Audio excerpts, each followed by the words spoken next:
అభివృద్ధి ప్రణాళికలు రచించుకుంటుందో వారి అందరికీ ఈరోజు వివరించడం జరిగింది. ఈనాడు మిత్రులారా, డిసెంబర్ 3కు ఒక ప్రత్యేకత ఉన్నది. డిసెంబర్ 3, 2023 నాడు 10 సంవత్సరాల పరిపాలన మీద ఆధిపత్యంతో ప్రజలని చెరబట్టి హింసిస్తున్న ప్రభుత్వానికి చరమాంకం పలికి మీ ఓటునే ఆయుధంగా మార్చి ఆనాటి దుర్మార్గమైన పాలనను అంతమొందించి ప్రజా పాలనను మీరందరూ తీసుకురావడం జరిగింది. అదే కాదు, డిసెంబర్ 3కి ఇంకొక ప్రత్యేకత ఉంది. తెలంగాణ మలిదశ ఉద్యమానికి ఉవ్వెత్తున ఊపిరులూది ఉద్యమాన్ని పతాక స్థాయికి తీసుకెళ్లిన శ్రీకాంతాచారి వర్ధంతి కూడా ఈ డిసెంబర్ 3 తారీఖు నాడే.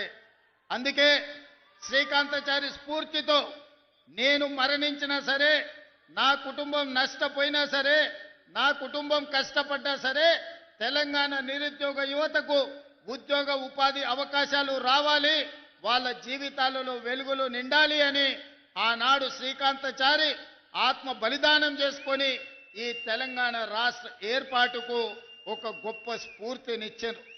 అందుకే శ్రీకాంతాచారి స్ఫూర్తితో కాంగ్రెస్ పార్టీ అధికారంలోకి వచ్చిన మొదటి సంవత్సరమే రాష్ట్ర ప్రభుత్వంలో 60,000 ప్రభుత్వ ఉద్యోగ ఖాళీలను భర్తీ చేసి ఈ తెలంగాణ ఉద్యమం ఉద్యోగాల కోసమే అన్న సంగతిని ఆనాడు నిరూపించి మొదటి సంవత్సరంలోనే 60,000 ఉద్యోగాలు ఇవ్వడం జరిగింది. ఇప్పుడు ఇంకొక 40,000 ఉద్యోగాల కోసం ప్రణాళికలు రచిస్తున్నాం. తొందరలోనే ఇంకా 40,000 ఉద్యోగాలు ఇచ్చి 2.5 సంవత్సరాలు పూర్తి చేసుకునే లోపల 1,00,000 ఉద్యోగ ప్రభుత్వ ఖాళీలను భర్తీ చేయడం ద్వారా ఇది ప్రజా ప్రభుత్వం ప్రజల కోసమే పనిచేస్తుంది, ప్రజల ఆకాంక్షలను నెరవేరుస్తుందని ఈనాడు మనం నిర్ణయాలు తీసుకొని ముందుకు వెళ్తున్నాం. అదేవిధంగా మీకందరికీ తెలుసు, ఈ భారతదేశ మొట్టమొదటి ప్రధానమంత్రి ఆనాడు దేశం అభివృద్ధి జరగాలి అంటే ఈ దేశంలో ఉన్న నిరక్షరాస్యతను తొలగించాలి, ఈ దేశంలో ఆకలి కేకలతోని ఆత్మహత్యలు చేసుకుంటున్న ఈ ప్రజలకు కడుపు నిండా పట్టెడు అన్నం పెట్టాలన్న ఆలోచనతోటి ఎడ్యుకేషన్ ఇరిగేషన్ విధానాన్ని ఆనాడు పండిత్ జవహర్లాల్ నెహ్రూ గారు ప్రవేశపెట్టిండ్రు. వారి స్ఫూర్తితోనే ఈనాడు మన ప్రభుత్వం నడుస్తుంది. అందుకే శాతవాహన యూనివర్సిటీకి అవసరమైన ఇంజనీరింగ్ కాలేజు, లా కాలేజీలు మీకు కావాల్సిన నిధులను ఈరోజు మంజూరు చేయడం జరిగింది. ఇదే కాదు, ఈనాడు మాటలు మాట్లాడుతున్నారు, 1,00,000 కోట్లు పెట్టి కాళేశ్వరం కట్టినమన్నారు. ఆ కాళేశ్వరం కాస్త కూలేశ్వరం అయ్యి అక్కడ నిటారుగా నిలబడ్డది కూలిపోయిన కాళేశ్వరం. కానీ ఈనాడు కరీంనగర్ రైతాంగం ముందు నేను ప్రస్తావించదలుచుకున్నా, ఇక్కడ కట్టిన ఎస్ఆర్ఎస్పి ఆనాడు పండిత్ జవహర్లాల్ నెహ్రూ గారు మొదలుపెట్టి కడితే ఈనాటి వరకు మనము మంత్రులు ముఖ్యమంత్రులైన ఎస్ఆర్ఎస్పి ద్వారానే ఈరోజు కరీంనగర్ ప్రాంతానికి వరంగల్ ప్రాంతానికి లక్షలాది ఎకరాలకు నీళ్లు ఇస్తున్నాయి. మనం కట్టిన ఎస్ఆర్ఎస్పి ఎట్లుందో, బీఆర్ఎస్ వాళ్ళు కట్టిన కాళేశ్వరం ఎట్లుందో ఒక్కసారి ఆలోచన చేయండి.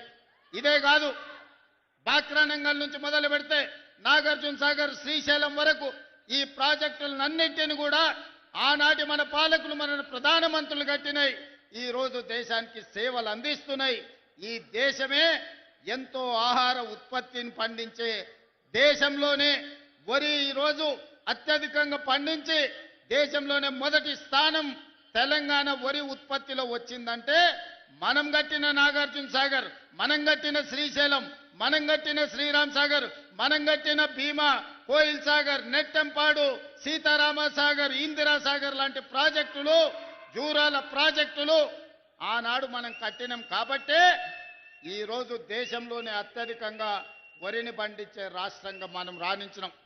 పెద్దలు తుమ్మల నాగేశ్వరరావు గారు చెప్పినట్టు వచ్చిన ఎంబడే 21,654 కోట్ల రూపాయలు 25,35,000 రైతు కుటుంబాలకు 2 లక్షల రూపాయల వరకు రైతు రుణమాఫీ చేసి దేశంలోనే తెలంగాణ రాష్ట్రం ఇది రైతు రాజ్యంగా, వ్యవసాయం అంటే దండుగ కాదు, వ్యవసాయం అంటే పండుగ అని నిరూపించి రైతు రుణమాఫీ చేసిన ఘనత మన ప్రభుత్వాన్ని. ఇవాళ రైతు భరోసా ద్వారా 9 రోజుల్లో 9,000 కోట్లు 70 లక్షల పైగా రైతుల ఖాతాలలో 9 రోజుల్లో 9,000 కోట్లేసి రైతులను రాజులను చేయాలన్న ఆలోచన ఈరోజు కాంగ్రెస్ పార్టీ చేస్తుంది.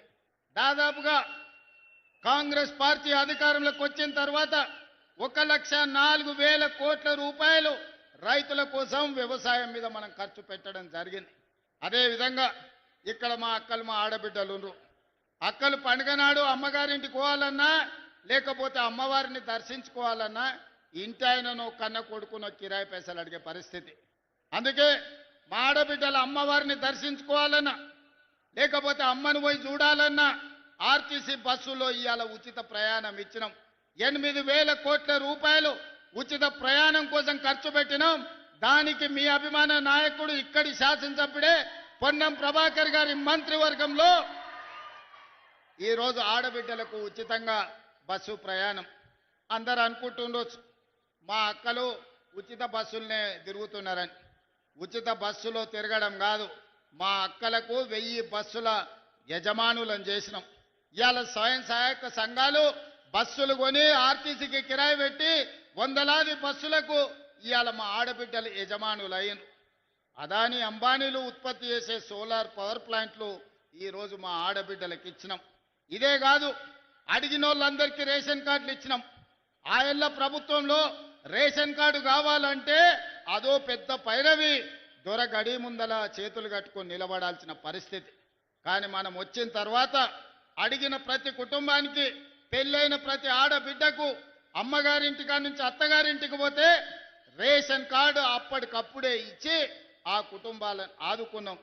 ఆనాడు దొడ్డు బియ్యం ఇస్తే పశువులకు దాన పెట్టేది. కానీ ఇవాళ మనం ప్రతి వాళ్లకు 3,10,00,000 మందికి సన్న బియ్యాన్ని ఈరోజు మనం పంచుతున్నాం.